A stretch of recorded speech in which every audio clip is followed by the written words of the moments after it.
3 ਸਾਲ 4 5 7 ਸਾਲ ਜਿਹੜੇ ਨੇ ਬੜੇ ਔਖੇ ਗੁਜ਼ਾਰੇ ਕਿਉਂਕਿ ਜਿਹੜੀ ਫਾਸ਼ੀ ਸੀ ਉਹਦਾ ਬੜਾ ਰੋਜ ਸੀ। ਜਿਨ੍ਹਾਂ ਨੇ ਫੈਮਿਲੀ ਵਾਸਤੇ ਕੰਮ ਕਰਨਾ ਹੁੰਦਾ ਜੀ ਉਹ ਬੜੇ ਮੁਸ਼ਕਿਲ ਚ ਆਣ। ਉਹ ਜਿਹੜੇ ਇਸ ਟਾਈਮ ਵੱਡੇ ਨੇ ਨਾ ਜੀ ਪ੍ਰਿੰਸ ਸਾਹਿਬ, ਉਹਨਾਂ ਨੂੰ ਸਖਤੀ ਕਰਨੀ ਚਾਹੀਦੀ। ਇੱਕ ਨੰਬਰ ਉਹਨਾਂ ਨੂੰ ਹੋਣਾ ਪਏਗਾ। ਇੱਕ ਬੰਦਾ ਮੈਨੂੰ ਕਹਿੰਦਾ ਹੋ ਬਿਸਮਿਲ੍ਲਾ ਰਿਤੂ ਸਾਹਿਬ ਆਓ ਸ਼ਜ਼ਾਨ ਪੀ ਲਓ। ਮੈਂ ਸ਼ਜ਼ਾਨ ਪੀਣ ਲੱਗਾ, ਮੈਂ ਪੀ ਲਈਏ ਤਾਂ ਮੈਨੂੰ ਕਹਿੰਦਾ ਨਰਗਸ ਕੰਮ ਛੱਡ ਗਈ ਹੈ। ਮੈਂ ਕਿਹਾ ਯਾਰ ਤੂੰ ਨਰਗਸ ਦਾ ਕਿਉਂ ਪੁੱਛ ਰਿਹਾ, ਮੇਰੇ ਕੋਲ ਤੂੰ ਨਰਗਸ ਨੂੰ ਪੁੱਛ। ਕਹਿੰਦਾ ਉਹਦਾ ਨੰਬਰ ਹੈ। मैं कहा यार को हया कर, मैं नरगस का नंबर लैके फिर रहा। अच्छा कहना नंबर कोई नहीं। मैं कहना फिर शज़ाम के पैसे भी आप देने नहीं। फिर मैं ठेठर लाया तो वो जी आवाम सी सारी मैनू ठेठर च दित्तू दित्तू दित्तू दित्तू कह लग पई कि बड़ी मुश्किल नाल अगे आए। तो जदों असीं अगे आए हैं तो पता नहीं केड़ा हल्ला जिहा वग्या है, पता नहीं केड़े केड़े फनकार आ गए ने, काम ही होर हो गया जी। मेरा तो किसी बार दिल करन लग पिया सी मैं डांसर हो जा। डांसर का बड़ा माहौल बन गया सी। पीजे आ रहे ने ते जूस ते ओ भी भेज रहा, ओ भी भोज रहा। कॉमेडी बेचारे बैठे ने सुकून नाल पसीना पूंज रहे ने उत्तों। जिन्हां दी मुआवजा मैनू नहीं सी मिलदा ओ मेरे कोलों लैंदे सन। अच्छा जी। मुआवजा ये हुंदा सी कदी एजाज बेली साहब दे पान लै आओ, कदी किसी होर फनकार दे पान लै आओ, दुध सोडा लै आओ, रोटी लै आओ, रिहायश नूं साफ कर दिओ। फनकारां नूं आउण ते क्लैप हुंदी है। मैं जदों आउट होया सा ते मैनू क्लैप शुरू हो गई। साडे कॉमेडी फनकारां वास्ते सोशल मीडिया का दौर जिहड़ा ना बड़ा कठिन आ गया, बड़ा सख्त आ गया। क्योंकि तुसीं अगर टिकटॉक ते चले जाओ, फेसबुक ते चले जाओ, यूट्यूब ते चले जाओ तो बड़े बड़े मखौलीए ते बड़े बड़े ना आइटमां फिर रही ने।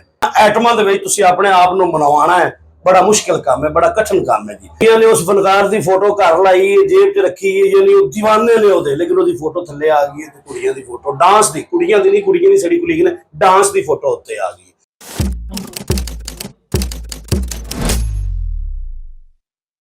अस्सलाम वालेकुम नाज़रीन, मैं मोहम्मद कुर्बान ते तुसीं देख रहे जे इनर पाकिस्तान। अज दा जिहड़ा साडा मेहमान है वो बहुत ही खास है और उन्होंने असीं बड़ी मुश्किलां नाल काबू कीता है। बड़े तरले कीते ने, मिन्नतां समाइतां कीतियां ने कि जनाब ए दित्तू साहब थोड़ा जिहा सानू भी टाइम दिओ, क्योंकि तुहाडे बड़े चाहण वाले साडे प्लेटफॉर्म ते तुहाडा इंतजार कर रहे हैं, तुहानू वेखना चाहते हैं, तुहाडीआं चुलबुलियां गल्लां सुनना चाहते हैं, जिहड़े तुहाडे नाल मुहब्बत करदे ने। और उन्हां दी मेहरबानी है कि मेरा वड्डा भाई भी है, दोस्त भी है और साडे मुल्क का सरमाया है गुलफाम उर्फ दित्तू साहब। अस्सलाम वालेकुम भाई। वालेकुम सलाम प्रिंस साहब, पहले तो तुहाडा बहुत बहुत शुक्रिया। उस तो बाद जिहड़ी तुहाडे जनाब वेखण वाले ने व्यूअर्स ने, मैं सदके जावां मेरे प्यारे, मेरे लव यू। मैं हाजिर जदों हुक्म करो ये आप ही घट टाइम दे नहीं।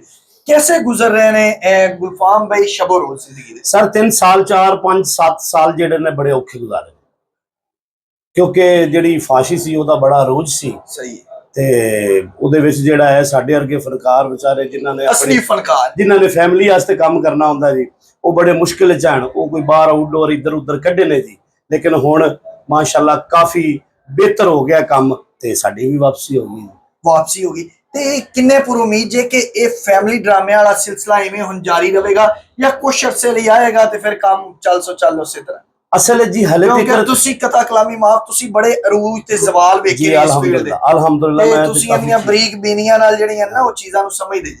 असल जी जो सख्ती गवर्नमेंट करती है ना तो गवर्नमेंट कम अज कम 5 साल की या ज्यादा तो ज्यादा भी 5 साल की सख्ती कर सकती है, क्योंकि 5 साल बाद हुकूमत बदलना होता है। ठीक है ना जी।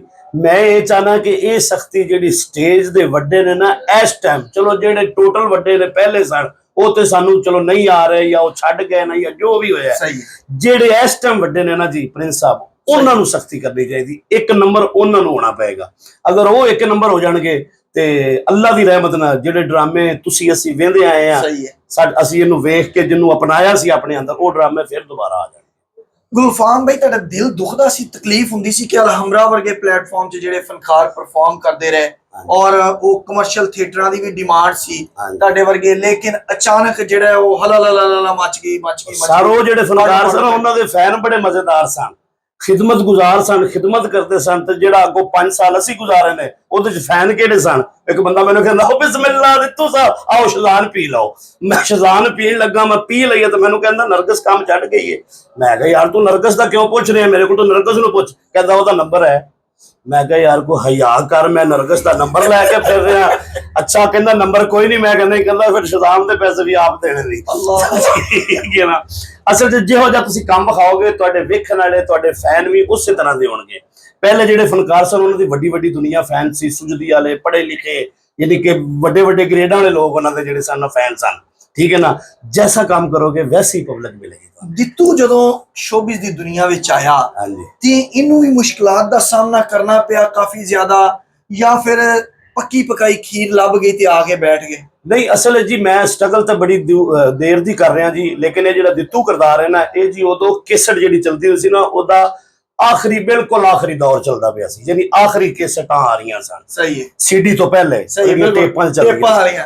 उदों असी कराची दी एक कंपनी सी टीपी गोल्ड, सही है, ਉਹਦੇ ਡਾਇਰੈਕਟਰ ਸਨ ਬਸ਼ੀਰ ਜਾਨ। बिल्कुल। ਉਹਨਾਂ ਨੇ ਇੱਕ ਬਹੁਤ ਅੱਛਾ ਜਿਹਾ ਆਈਡੀਆ ਬਣਾ ਕੇ ਰੱਖਿਆ ਸੀ ਤੇ ਉਹ ਨਰਗਸ ਮੈਡਮ ਦੇ ਨਾ ਮੁਸ਼ਾਹਰਾ ਕਰਨ ਆਏ ਸਨ। अच्छा ਤੇ जी। ਉਹ ਬੰਦਾ ਲੱਭ ਰਿਹਾ ਸੀ ਕਿ ਯਾਰ ਮੈਨੂੰ ਐਸਾ ਕੁਝ ਜੰਗਲੀ ਬੰਦਾ ਲੱਭੇ ਜਿਹੜਾ ਇਸ ਕਰੈਕਟਰ ਤੇ ਪੂਰਾ ਉਤਰੇ।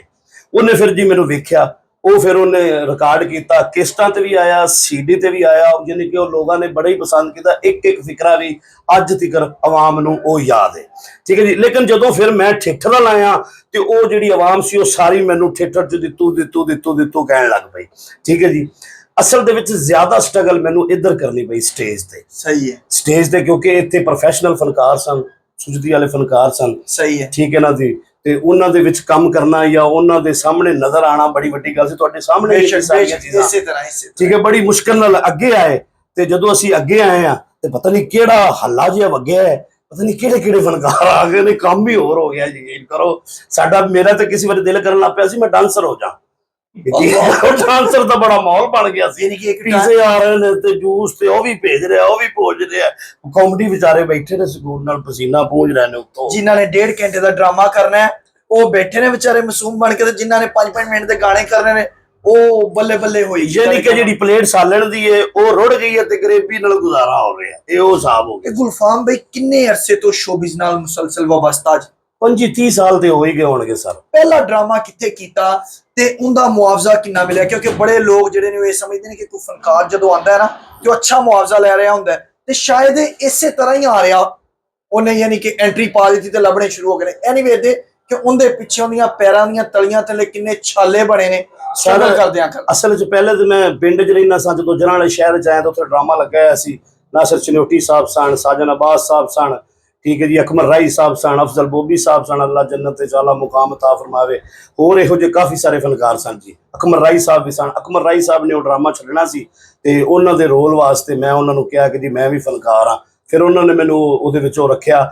ਜਿੱਥੇ ਤੱਕ ਜੀ ਮੁਆਵਜ਼ੇ ਦੀ ਗੱਲ ਹੈ ਜੀ, ਮੁਆਵਜ਼ਾ ਮੈਨੂੰ ਨਹੀਂ ਸੀ ਮਿਲਦਾ, ਉਹ ਮੇਰੇ ਕੋਲੋਂ ਲੈਂਦੇ ਸਨ। ਅੱਛਾ ਜੀ। ਮੁਆਵਜ਼ਾ ਇਹ ਹੁੰਦਾ ਸੀ, ਕਦੀ ਇਜਾਜ਼ ਬੇਲੀ ਸਾਹਿਬ ਦੇ ਪਾਨ ਲੈ ਆਓ, ਕਦੀ ਕਿਸੇ ਹੋਰ ਫਨਕਾਰ ਦੇ ਪਾਨ ਲੈ ਆਓ, ਦੁੱਧ ਸੋਡਾ ਲੈ ਆਓ, ਰੋਟੀ ਲੈ ਆਓ, ਰਿਹਾਇਸ਼ ਨੂੰ ਸਾਫ਼ ਕਰ ਦਿਓ, ਠੀਕ ਹੈ ਜੀ। ਔਰ ਬੜੀ ਖੁਸ਼ੀ ਨਾਲ ਔਰ ਬੜੇ ਚਾਅ ਨਾਲ ਕਰਦੇ ਹੁੰਦੇ ਸਨ ਜੀ, ਠੀਕ ਹੈ ਨਾ ਜੀ। ਹੁਣ ਤੇ ਅੱਜ ਕੱਲ੍ਹ ਫਨਕਾਰ ਆਉਂਦੇ ਨੇ ਜੀ, ਉਹਨਾਂ ਨੂੰ ਕੋਈ ਸਟਰਗਲ ਨਹੀਂ, ਕੋਈ ਮਿਹਨਤ ਨਹੀਂ, ਕੋਈ ਵੱਡੇ ਫਨਕਾਰਾਂ ਦੀ ਖਿਦਮਤ ਨਹੀਂ, ਨਾ ਘੁਟਣਾ ਨਾ ਨਪਣਾ ਨਾ। ਤੁਸੀਂ ਮੇਰੇ ਮੂੰਹ ਦੀ ਗੱਲ ਖੋਈ ਹੈ ਕਿ ਮੈਂ ਇਹ ਸਮਝਣਾ ਕਿ ਜਿੰਨਾ ਕੁ ਮੈਂ ਦੇਖਿਆ ਆਪਣੇ 15-16 ਸਾਲਾ ਕੈਰੀਅਰ 'ਚ ਕਿ ਦਿੱਤੂ ਦੀ ਆਖਰੀ ਖੇਪ ਸੀ ਜਿਹੜੀ ਬਰਖੁਰਦਾਰ ਕਿਸਮ ਦੇ ਜਿਨ੍ਹਾਂ ਨੂੰ ਕਿਹਾ ਜਾਂਦਾ ਨਾ ਸ਼ਾਗਿਰਦ ਨੇ, ਉਹ ਆਖਰੀ ਖੇਪ ਸੀ। ਇਹਦੇ ਤੋਂ ਬਾਅਦ ਜਿਹੜੇ ਆਏ ਨੇ ਉਹ ਕਹਿੰਦੇ ਨੇ ਅਸੀਂ ਸਭ ਕੁਛ ਆ, ਬਲਕਿ ਸੀਨੀਅਰ ਸਾਡੀ ਖਿਦਮਤ ਕਰਨ। ਅਸਲ ਦੇ ਵਿੱਚ ਨਾ ਜੀ ਸਾਹਿਬ, ਜਦੋਂ ਅਸੀਂ ਆਊਟਡੋਰ ਡਰਾਮਾ ਕਰਨਾ ਸੀ ਨਾ ਜੀ, ਜਦੋਂ ਅਸੀਂ ਡਰਾਮਾ ਕਰਦੇ ਸਾਂ ਮਸਲਨ, ਉਹਦੇ ਵਿੱਚ ਕਾਫੀ ਸਾਰੇ ਫਨਕਾਰ ਸਨ।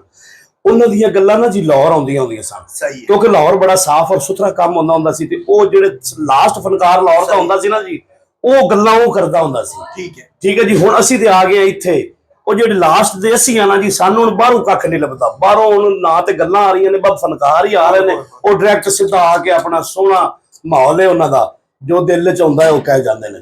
ਫਾਈਨਾਂਸਰ ਦਾ ਕਿੰਨਾ ਅਮਲ ਦਖਲ ਹੈ ਥੀਏਟਰ ਇੰਡਸਟਰੀ ਨੂੰ ਖਰਾਬ? ਅਸਲ ਦੇ ਵਿੱਚ ਜੀ ਜਿਹੜਾ ਡਰਾਮੇ ਦੀ ਟੀਮ ਬਣਾਉਂਦਾ ਨਾ, ਉਹ ਹੁੰਦਾ ਪ੍ਰੋਡਿਊਸਰ। ਹੁਣ ਇਹ ਪ੍ਰੋਡਿਊਸਰ ਨੂੰ ਪਤਾ ਹੋਣਾ ਚਾਹੀਦਾ ਕਿ ਯਾਰ ਇਹ ਬੰਦਾ ਮੈਂ ਡਰਾਮੇ 'ਚ ਰੱਖਣ ਲੱਗਾ, ਇਹ ਮੇਰਾ ਡਰਾਮੇ ਦਾ ਨਹੀਂ। ਹਾਂ, ਇਹਨੂੰ ਲੋਕ ਪਿਆਰ ਕਰਦੇ ਹੋਣਗੇ ਜਾਂ ਲੋਕ ਦੁਨੀਆ ਜਾਣਦੀ ਜ਼ਰੂਰ ਹੋਏਗੀ, ਲੇਕਿਨ ਇਹ ਡਰਾਮੇ ਦਾ ਫਨਕਾਰ ਨਹੀਂ ਹੈ। ਯਾਨੀ ਕਿ ਇਹਨੂੰ ਅਗਰ ਕੋਈ ਰੋਲ ਦਿੱਤਾ ਜਾਵੇ ਤੇ ਇਹਨੇ ਰੋਲ ਨਹੀਂ ਕਰਨਾ, ਇਹਨੇ ਆਪਣੀਆਂ ਜੋ ਇਹਦੀ ਕੋਈ ਆਈਟਮਾਂ ਨੇ ਉਹ ਕਰਨੀਆਂ ਨੇ। ਅਗਰ ਤੇ ਉਹਨੇ ਡਰਾਮਾ ਕਰਨਾ ਹੈ ਤੇ ਉਹਨੂੰ ਉਹ ਫਨਕਾਰ ਕਾਸਟ ਕਰਨਾ ਚਾਹੀਦਾ ਜਿਹੜਾ ਰੋਲ ਕਰੇ। ਤੇ ਜੇ ਅਗਰ ਉਹਨੇ ਡਰਾਮਾ ਨਹੀਂ ਕਰਨਾ, ਬਸ ਉਹਨੇ ਵਨ ਮੈਨ ਕਰਨਾ, ਤਾਂ ਫਿਰ ਉਹਦੇ ਲਈ ਬਿਹਤਰ ਹੈ। ਦਿੱਤੂ ਨੇ ਜਦੋਂ ਥੀਏਟਰ ਦੀ ਐਂਟਰੀ ਪਾਈ ਤੇ ਨਾਲ ਦੇ ਕੁਝ ਸੀਨੀਅਰ ਜਾਂ ਜੂਨੀਅਰ ਫਨਕਾਰਾਂ ਨੇ ਲੱਤਾਂ ਵੀ ਖਿੱਚੀਆਂ, ਕਿਉਂਕਿ ਇੰਜ ਹੋ ਨਹੀਂ ਸਕਦਾ ਕਿ ਪਾਕਿਸਤਾਨ 'ਚ ਕੋਈ ਬੰਦਾ ਅੱਗੇ ਵਧਣ ਲੱਗੇ ਤੇ ਉਹਦੀ ਲੱਤ ਨੂੰ ਨਾ ਲੋਕੀ ਖਿੱਚਣ ਪੜ ਗਏ। ਅਸਲ ਜੀ ਅਲਫਲਾ ਥੀਏਟਰ ਉਦੋਂ ਚੱਲਦਾ ਸੀ ਜੀ, ਅਲਫਲਾ ਥੀਏਟਰ। ਤੇ ਮੈਂ ਫੈਸਲਾਬਾਦ ਡਰਾਮਾ ਕਰ ਰਿਹਾ ਸਾਂ। ਅੱਲਾ ਜੰਨਤ ਤੇ ਜਗ੍ਹਾ ਦੇਵੇ, ਅਮਜਦ ਜਵੇਦ ਸਾਹਿਬ ਸਾਡੇ ਸ਼ੇਰੇ ਪੰਜਾਬ ਹੋਏ ਨੇ, ਯਾਨੀ ਐਡਾ ਵੱਡਾ ਡਾਇਰੈਕਟਰ ਹੋਇਆ ਕਿ 8-8 ਜਗ੍ਹਾ ਤੇ ਉਹਨਾਂ ਦਾ ਡਰਾਮਾ ਲੱਗਾ ਹੁੰਦਾ ਸੀ। ਉਹਨਾਂ ਨੇ ਨਾ ਕਿਸੇ ਫਨਕਾਰ ਨੂੰ ਪੁੱਛਿਆ ਕਿ ਹਾਂ ਯਾਰ ਲਾਹੌਰ ਤੈਨੂੰ ਲੈ ਕੇ ਜਾਣਾ ਤੇ ਤੂੰ ਜਾਏਗਾ? ਉਹਨੇ ਕਿਹਾ ਜੀ ਮੇਰੇ ਕੋਲ ਟਾਈਮ ਕੋਈ ਨਹੀਂ ਹੈ, ਤੁਸੀਂ ਨਾ ਗੁਲਫਾਮ ਨੂੰ ਲੈ ਜਾਓ। ਉਹ ਮੈਨੂੰ ਲੈ ਗਿਆ ਜੀ। ਲਾਹੌਰ ਆਏ ਤੇ ਰਿਹਰਸਲ ਹੁੰਦੀ ਪਈ ਹੈ, ਮੈਂ ਰਿਹਰਸਲ 'ਚ ਬੈਠਾ, ਮੈਨੂੰ ਕੋਈ ਜਾਣਦਾ ਹੀ ਨਹੀਂ, ਮੈਂ ਨਾ ਉਹਨਾਂ ਨੂੰ ਜਾਣਨਾ, ਬੈਠਾ ਚੁੱਪ ਕਰਕੇ ਰਿਹਰਸਲ ਹੋ ਗਈ। ਮੈਂ ਉਸਤਾਦ ਜੀ ਨੂੰ ਪੁੱਛਿਆ, ਅਮਜਦ ਸਾਹਿਬ ਨੂੰ, ਮੈਂ ਕਿਹਾ ਉਹਨੇ ਕਿਹਾ ਤੂੰ ਕੱਲ ਆ ਜਾ। ਮੈਂ ਕੱਲ ਆਇਆ, ਫਿਰ ਰਿਹਰਸਲ ਹੋ ਰਹੀ, ਮੈਨੂੰ ਕੋਈ ਨਹੀਂ ਪੁੱਛ ਰਿਹਾ, ਨਾ ਕੋਈ ਜਾਣਦਾ ਹੈ, ਮੈਂ ਕੋਈ 9ਵੀਂ ਲਾਈਨ 'ਚ ਨਾ ਹਾਲ 'ਚ ਬੈਠਾ ਆ। ਖਤਮ ਹੋ ਗਈ, ਫਿਰ ਕੋਈ, ਮੈਂ ਕਿਹਾ ਉਸਤਾਦ ਜੀ ਕੱਲ ਕਹਿ ਰਹੇ ਨੇ ਸੈਂਸਰ ਹੈ। ਕਹਿੰਦੇ ਜੀ ਕੋਈ ਨਹੀਂ ਤੂੰ ਸੈਂਸਰ ਤੇ ਆ ਜਾ। ਸੈਂਸਰ ਵੀ ਹੋ ਗਈ, ਮੈਨੂੰ ਕਿਸੇ ਨੇ ਕੱਖ ਨਹੀਂ ਪੁੱਛਿਆ। ਮੈਂ ਕਿਹਾ ਜੀ ਹੁਣ, ਕਹਿੰਦੇ ਜੀ ਡਰਾਮੇ ਤੇ ਆ ਜਾ। ਮੈਂ ਡਰਾਮੇ ਤੇ ਆ ਗਿਆ, ਵਕਫਾ ਹੋ ਗਿਆ, ਮੈਨੂੰ ਕੋਈ ਨਹੀਂ ਪੁੱਛ ਰਿਹਾ, ਬਸ ਮੈਂ ਵਰਦੀ ਪਾਈ ਹੈ ਪੁਲਿਸ ਦੀ। ਵਕਫੇ ਤੋਂ ਬਾਅਦ ਉਹਨਾਂ ਨੇ ਮੇਰੀ ਐਂਟਰੀ ਕੀਤੀ ਸੀ ਜੀ, ਜਿਹੜੀ ਵਕਫੇ ਤੋਂ ਬਾਅਦ ਅੱਜ ਕਰਦਾ ਹੀ ਕੋਈ ਨਹੀਂ। ਸਹੀ ਹੈ। ਉੱਥੇ ਮੇਰੀ ਐਂਟਰੀ ਸੀ ਜੀ, ਤੇ ਪਹਿਲੀ ਐਂਟਰੀ ਦੇ ਵਿੱਚ ਹੀ ਅੱਲਾਹ ਪਾਕ ਦਾ ਕਰਮ ਸੀ, ਯਾਨੀ ਕਿ ਮੈਂ ਜਦੋਂ ਆਊਟ ਹੋਣਾ ਸਾਂ, ਫਨਕਾਰਾਂ ਨੂੰ ਆਉਣ ਤੇ ਕਲੈਪ ਹੁੰਦੀ ਹੈ, ਮੈਂ ਜਦੋਂ ਆਊਟ ਹੋਇਆ ਸਾਂ ਤਾਂ ਮੈਨੂੰ ਕਲੈਪ ਸ਼ੁਰੂ ਹੋ ਗਈ। ਵਾਹ ਜੀ ਵਾਹ, ਜ਼ਬਰਦਸਤ। ਅੱਛਾ ਦਿੱਤੂ ਭਾਈ, ਇਹ ਦੱਸੋ ਕਿ ਸੋਸ਼ਲ ਮੀਡੀਆ ਦਾ ਕਿੰਨਾ ਕਿਰਦਾਰ ਹੈ ਅੱਜ ਦੇ ਫਨਕਾਰ ਨੂੰ ਸਟੈਬਲਿਸ਼ ਕਰਨ 'ਚ? ਸਾਡੇ ਕਾਮੇਡੀ ਫਨਕਾਰਾਂ ਵਾਸਤੇ ਸੋਸ਼ਲ ਮੀਡੀਆ ਦਾ ਦੌਰ ਜਿਹੜਾ ਨਾ ਬੜਾ ਕਠਿਨ ਆ ਗਿਆ, ਬੜਾ ਸਖਤ ਆ ਗਿਆ। ਕਿਉਂਕਿ ਤੁਸੀਂ ਅਗਰ ਟਿਕਟੌਕ ਤੇ ਚਲੇ ਜਾਓ, ਫੇਸਬੁੱਕ ਤੇ ਚਲੇ ਜਾਓ, YouTube ਤੇ ਚਲੇ ਜਾਓ, ਤੇ ਬੜੇ ਬੜੇ ਮਖੌਲੀਏ ਤੇ ਬੜੇ ਬੜੇ ਨਾ ਐਟਮਾਂ ਫਿਰ ਰਹੀਆਂ ਨੇ। ਠੀਕ ਹੈ ਨਾ ਜੀ। ਹੁਣ ਉਹਨਾਂ ਐਟਮਾਂ ਦੇ ਵਿੱਚ ਤੁਸੀਂ ਆਪਣੇ ਆਪ ਨੂੰ ਮਨਾਉਣਾ ਹੈ, ਬੜਾ ਮੁਸ਼ਕਿਲ ਕੰਮ ਹੈ, ਬੜਾ ਕਠਿਨ ਕੰਮ ਹੈ ਜੀ। ਉਹ ਅਗਰ ਤੁਸੀਂ ਫਾਸੀ ਨਹੀਂ ਕਰੋਗੇ ਨਾ, ਤੇ ਸਮਝੋ ਤੁਹਾਡਾ ਬੜਾ ਵੱਡਾ ਇਮਤਿਹਾਨ ਹੈ। ਲੇਕਿਨ ਇੱਕ ਚੀਜ਼ ਦਾ ਮੈਂ ਨਹੀਂ ਸ਼ਾਇਦ ਹਾਂ ਕਿ ਮੇਰਾ ਭਤੀਜਾ ਹੈ, ਮੇਰਾ ਸਗਾ ਭਤੀਜਾ, ਮੇਰੇ ਵੱਡੇ ਭਾਈ ਦਾ ਬੇਟਾ ਕਾਸ਼ਫ ਜਬਾਰ ਉਹਦਾ ਨਾਮ। ਮੈਂ ਪਿੰਡ ਗਿਆ ਤੇ ਉੱਥੇ ਨਾ ਉਹਨੇ YouTube ਲਾਈ ਹੋਈ, ਤੇ ਮੈਂ ਅਚਾਨਕ ਦੇਖਿਆ, ਮੈਂ ਕਿਹਾ ਯਾਰ ਕੀ ਵੇਖਦਾ ਹੈ? ਕਹਿੰਦਾ ਦਿੱਤੂ ਵੇਖਦਾ। ਮੈਂ ਕਿਹਾ ਦਿੱਤੂ ਵੇਖਦਾ? ਮੈਂ ਤੇ ਹੁਣ ਗੁਲਫਾਮ ਨੂੰ ਜਾਣਦਾ। ਹਾਂਜੀ ਬਿਲਕੁਲ। ਮੈਂ ਮਿਲ ਰਿਹਾ ਗੁਲਫਾਮ ਬਈ, ਆ ਰਿਹਾ ਜਾ ਰਿਹਾ ਥੀਏਟਰ ਗੁਲਫਾਮ। ਮੈਂ ਕਿਹਾ ਯਾਰ ਬੰਦ ਵੀ ਕਰ। ਮੈਂ ਕਿਹਾ ਬਈ ਮੈਂ ਦਿੱਤੂ ਵੇਖ ਰਿਹਾ। ਮੈਂ ਕਿਹਾ ਮੈਨੂੰ ਦਿਖਾ। ਮੈਂ ਦੇਖਿਆ, ਮੈਂ ਕਿਹਾ ਹੈ ਇਹ ਤੇ ਗੁਲਫਾਮ ਭਾਈ ਹੈ। ਸਾਰਾ ਮੁਸਲਸਲ ਕੋਈ 4 ਤੋਂ 4.5 ਘੰਟੇ ਦਿੱਤੂ ਵਾਲਾ ਤੁਹਾਡਾ ਕਰੈਕਟਰ ਹੀ ਵੇਖੀ ਜਾ ਰਿਹਾ। ਲੇਕਿਨ ਐਸੇ ਵੀ ਤੇ ਫਿਰ ਬੱਚੇ ਜਾਂ ਨੌਜਵਾਨ ਨਸਲ ਹੈਗੀ ਜਿਹੜੀ ਅੱਜ ਵੀ ਤੁਹਾਨੂੰ ਪਸੰਦ ਕਰਦੀ, ਔਰ ਸੋਸ਼ਲ ਮੀਡੀਆ ਤੇ ਉਹ ਇੱਕ ਗੰਦ ਨੂੰ ਮਾਈਨਸ ਕਰਕੇ ਤੇ ਅੱਛੀ ਪਰਫਾਰਮੈਂਸ ਨੂੰ ਪਲੱਸ ਪੁਆਇੰਟ ਦੇ ਕੇ ਦੇਖਦੇ ਆ। ਸਾਡੇ ਕੁਝ ਐਸੇ ਇਲਾਕੇ ਨੇ ਜੀ ਜਿੱਥੇ ਬਿਲਕੁਲ, ਯਾਨੀ ਕਿ ਤੁਸੀਂ ਸਿਟੀ 'ਚ ਚਲੇ ਜਾਓ ਤੇ ਕੇਬਲ ਲੱਗੀ ਹੈ, ਕੇਬਲ ਵਾਲਿਆਂ ਨੇ ਸਪੈਸ਼ਲ ਇੱਕ ਦਿੱਤੂ ਦਾ ਚੈਨਲ ਬਣਾਇਆ ਹੈ। ਸਹੀ ਹੈ। ਯਾਨੀ ਉਸ ਚੈਨਲ ਤੇ ਹਰ ਇੱਕ ਮੁਕਦਾ ਦੂਜਾ ਲੱਗ ਜਾਂਦਾ, ਤੀਸਰਾ। ਤੇ ਜਿੱਥੇ ਉਹ ਕੇਬਲ ਨਹੀਂ ਹੈ ਉੱਥੇ ਵੀ ਲੋਕ ਦਿੱਤੂ ਨੂੰ ਵੇਖ ਰਹੇ ਨੇ, ਸਿਰਫ ਉੱਥੋਂ ਭਰਾ ਕੇ ਲੈ ਜਾਂਦੇ ਨੇ ਪੀਸੀ ਤੋਂ, ਭਰਾ ਕੇ ਘਰ ਲੈ ਜਾ ਕੇ ਵੇਖਦੇ ਨੇ। ਔਰ ਭੈਣਾਂ ਮੇਰੀਆਂ, ਮੇਰੀਆਂ ਮਾਵਾਂ, ਮੇਰੀਆਂ ਮਾਸੀਆਂ, ਮੇਰੀਆਂ ਫੁੱਫੀਆਂ, ਜਿਹੜੀਆਂ ਸਾਡੀ ਸਹੀ ਵੀਵਰਸ਼ਿਪ, ਯਾਨੀ ਕਿ ਜਿਹੜੀ ਘਰੇਲੂ ਲੋਕ ਨੇ, ਉਹ ਇਹਨੂੰ ਬੜਾ ਪਸੰਦ ਕਰਦੇ ਨੇ। ਔਰ ਮੈਂ ਜੀ ਜਿੰਨਾ ਵੀ ਮਸਰੂਫ ਹੋਵਾਂ, ਮੇਰੀ ਕੋਸ਼ਿਸ਼ ਹੁੰਦੀ ਕਿ ਇੱਕ ਵਾਰੀ ਮੈਂ ਦਿੱਤੂ ਜ਼ਰੂਰ ਭੇਜ ਲਵਾਂ। ਔਰ ਇਹ ਮੈਂ ਤੁਹਾਨੂੰ ਰਿਕੁਐਸਟ, ਸਪੈਸ਼ਲ ਰਿਕੁਐਸਟ ਕਰਾਂਗਾ ਕਿ ਕਦੀ ਵੀ ਇਹ ਦਿੱਤੂ ਦੇ ਕਰੈਕਟਰ ਨੂੰ ਸੋਸ਼ਲ ਮੀਡੀਆ ਤੋਂ ਮਰਨ ਨਾ ਦੇਣਾ, ਕਿਉਂਕਿ ਇਹ ਉਹ ਕਿਰਦਾਰ ਹੈ ਜਿਹੜੇ ਸਾਡੇ ਕਲਚਰ ਨੂੰ ਪ੍ਰਮੋਟ ਕਰ ਰਿਹਾ। ਤੁਹਾਡਾ ਕਿਰਦਾਰ ਪਿੰਡਾਂ ਥਾਵਾਂ ਨੂੰ ਜਦੋਂ ਤੁਸੀਂ ਵਿਖਾਉਂਦੇ ਜੇ ਖੂਬਸੂਰਤ ਅੰਦਾਜ਼ ਦੇ, ਉਹਨਾਂ ਨੂੰ ਪਤਾ ਹੀ ਨਹੀਂ ਜੀ ਫਨਕਾਰ ਦਾ। ਸ਼ਹਿਰ ਵਾਲੇ ਲੋਕ ਨੇ ਉਹਨਾਂ ਨੂੰ ਵੀ ਪਤਾ ਲੱਗਦਾ ਕਿ ਸਾਡੇ ਪਿੰਡਾਂ ਥਾਵਾਂ ਦਾ ਸਾਡਾ ਅਸਲ ਜਿਹੜਾ ਕਲਚਰ ਹੈ ਉਹਦਾ ਹੁਸਨ ਕੀ ਹੈ, ਉਹਦੀ ਖੂਬਸੂਰਤੀ ਕੀ ਹੈ, ਤੇ ਇਹਨੂੰ ਤੁਸੀਂ ਲਾਜ਼ਮੀ ਜਾਰੀ ਰੱਖਣਾ। ਥੈਂਕ ਯੂ, ਬੜੀ ਮਿਹਰਬਾਨੀ। ਤੇ ਦੁਬਾਰਾ ਆਨੇ ਆ ਡਰਾਮੇ ਵੱਲੇ ਆਪਾਂ ਆਨੇ ਆ, ਤੇ ਮੌਜੂਦਾ ਹੁਣ ਜਿਹੜੀਆਂ ਸਖਤੀਆਂ ਹੋ ਗਈਆਂ ਇਹਦੇ ਵਿੱਚ ਕਦੀ ਐਸਾ ਹੋਇਆ ਕਿ ਤੁਹਾਡਾ ਇਸ ਗੱਲ ਤੋਂ ਦਿਲ ਦੁਖਿਆ ਹੋਇਆ ਕਿ ਤੁਸੀਂ ਸੀਨੀਅਰ ਜੇ, ਸਟੇਜ ਤੇ ਖਲੋਤੇ ਜੇ, ਇੱਕ ਜੂਨੀਅਰ ਫਨਕਾਰ ਆਇਆ ਔਰ ਉਹ ਬੇਹੂਦਾ ਕਿਸਮ ਦੀਆਂ ਜੁਗਤਾਂ ਕਰਨੀਆਂ ਸ਼ੁਰੂ ਕਰ ਦਿੱਤੀਆਂ ਨੇ ਉਹਨੇ, ਲੇਕਿਨ ਤੁਸੀਂ ਬੇਬਸ ਹੋ ਗਏ ਕਿ ਯਾਰ ਮੇਰਾ ਇੱਕ ਕੈਲੀਬਰ ਹੈ, ਮੈਂ ਮਿਹਨਤ ਕੀਤੀ ਹੈ, ਮੈਂ ਇਹਨੂੰ ਹੁਣ ਕੀ ਜਵਾਬ ਦਿਆਂ?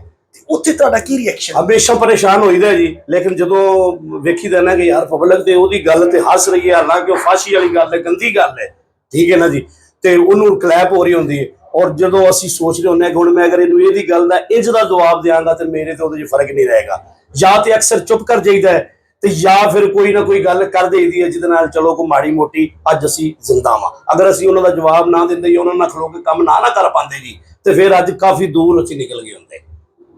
ਇਹ ਤੇ ਅੱਲਾ ਦਾ ਕਰਮ ਸੀ, ਸਾਡੇ ਕੋਲ ਟੈਲੈਂਟ ਸੀ, ਅਸੀਂ ਆਪਣੀ ਕੋਈ ਵੀ ਗੇਮ ਕਰਕੇ ਉਹਦੇ ਸਾਹਮਣੇ ਲਾਫਟ ਲੈ ਲਿਆ। ਟੈਲੈਂਟ ਦਾ ਤੇ ਫਿਰ ਕੋਈ ਤੋੜ ਨਹੀਂ ਨਾ। ਹਾਂਜੀ, ਇਹ ਤੇ ਪੂਰੇ ਪਾਕਿਸਤਾਨ 'ਚ ਤੁਸੀਂ ਪਰਫਾਰਮ ਕੀਤਾ, ਸਭ ਤੋਂ ਜ਼ਿਆਦਾ ਤੁਹਾਨੂੰ ਮਜ਼ਾ ਕਿੱਥੋਂ ਦੀ ਆਵਾਮ ਦਾ ਆਇਆ ਕਿ ਇਹਨਾਂ ਦੇ ਅੱਗੇ ਮੈਂ ਪਰਫਾਰਮ ਕੀਤਾ ਤੇ ਇਹਨਾਂ ਨੇ ਹੱਕ ਅਦਾ ਕਰਤਾ ਡਰਾਮਾ ਬੀਨ ਹੋਣ ਦਾ, ਤਮਾਸ਼ਬੀਨ ਹੋਣ ਦਾ?